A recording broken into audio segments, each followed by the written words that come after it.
வணக்கம் and welcome to the show box office. இந்த வாரம் ரிலீஸ் ஆன படங்களுடைய குயிக் ரிவ்யூலாம் நம்மளோட பாக்ஸ் ஆஃபீஸில் பார்க்கலாம் வாங்க.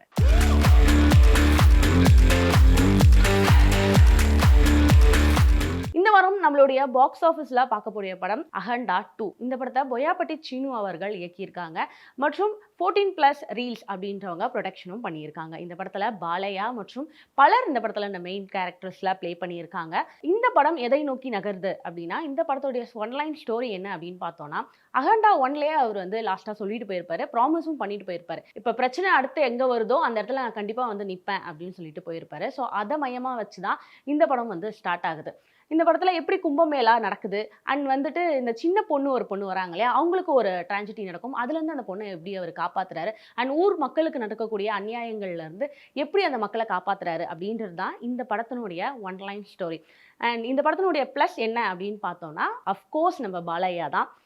பாலையாவோட மாஸ் எல்லாருக்குமே ரொம்ப பிடிக்கும். அவருடைய மாஸ் டைலாக்ஸாக இருக்கட்டும், அவர் டைலாக்கை கன்வே பண்ணக்கூடிய விதமாக இருக்கட்டும், பாதி தெலுங்குலையும் பாதி இங்கிலீஷ்லையும் மாறி மாறி பேசுவார். அதை தமிழில் டப்பிங்கில் ரொம்பவே அழகாக மேட்ச் பண்ணியிருப்பாங்க. ஸோ அவருடைய மாஸ் அண்ட் மாஸ் டைலாக்ஸ் இந்த படத்திலுடைய ஒரு பெரிய ப்ளஸ். அதை தாண்டி இந்த படத்தில் ஒரு செகண்ட் ஹீரோவாக இருக்கக்கூடியது தமன் அவர்கள். தமன் அவர்களுடைய மியூசிக் தான் இந்த படத்தையே ஒரு வேற லெவலுக்கு கொண்டு போயிருக்கு அப்படின்னு நம்ம கண்டிப்பாக சொல்லலாம். எந்தெந்த இடத்துல நம்மளுக்கு போர் அடிக்கிற மாதிரி இருக்கோ அந்தந்த இடத்துலலாம் தமனோட மியூசிக் சூப்பராகவே இருக்கு. அண்ட் இதோடைய மைனஸ் அப்படின்னு பார்த்தோன்னா எப்படி நான் ப்ளஸ்ஸாக பாலையாவோட மாஸ் சொன்னனோ, மைனஸும் நான் கொஞ்சம் கொஞ்சம் அதான் சொல்லுவேன். ஏன்னா மாஸ் ரொம்ப நம்மளுக்கு திணிக்கிற மாதிரி அவருடைய டைலாக்ஸாக இருக்கட்டும், அவர் பண்ணுற ஆக்ஷன்ஸாக இருக்கட்டும் கொஞ்சம் திணிக்கிற விதமாகவே இருந்தது.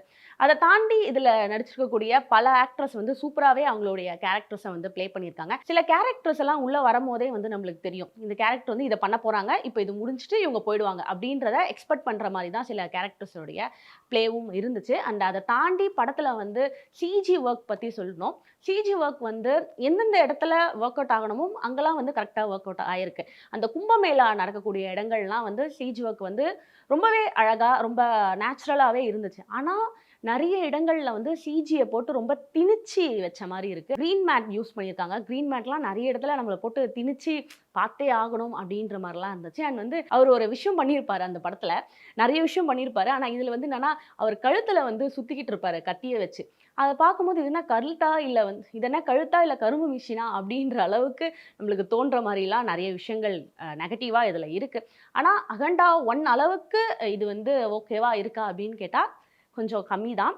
அண்ட் அகண்டா 1மே நிறைய பேர் அதுக்கு கிரிட்டிசிசம் பண்ணியிருந்தாங்க. அண்ட் இந்த படத்துலையுமே அவங்க எந்த பக்கம் எதை நோக்கி கொண்டு போகிறாங்க அப்படின்றதே நம்மளுக்கு கிளியராக புரிய மாட்டுது.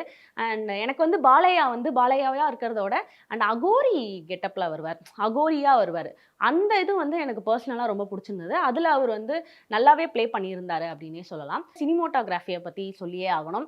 ராம் பிரசாத் அவர்கள் பண்ணியிருக்காங்க. அந்த சிஜி வர இடத்துல கேமராவெல்லாம் கொஞ்சம் அவங்க நல்லா காட்டியே தான் நம்மளுக்கு போர் அடிச்சிருக்காது போல அப்படின்ற மாதிரி தோன்ற அளவுக்கு கொஞ்சம் ஒரு சில இடங்கள் இருந்தது. ஆனால் ஒரு சில இடங்களில் ரொம்பவே சூப்பராக படம் இருந்தது. அண்ட் ஃபுல்லாகவே இது எப்படி இதை பார்க்குறது, இது ஒரு கடவுள் சப்ஜெக்டா அந்த மாதிரி டிவோஷனல் மூவியாக பார்க்கணுமா அப்படின்ற ஒரு குழப்பம் இருந்தது. ஏன்னா வச்சு திணிச்சு வச்சுருக்காங்க டிவோஷனலை வச்சு. நம்மளுக்கு என்னடா இது இப்படி இருக்குது அப்படின்ற அளவுக்கு இருக்குது. ஏன்னா 2.25 மணி நேரம் படம்.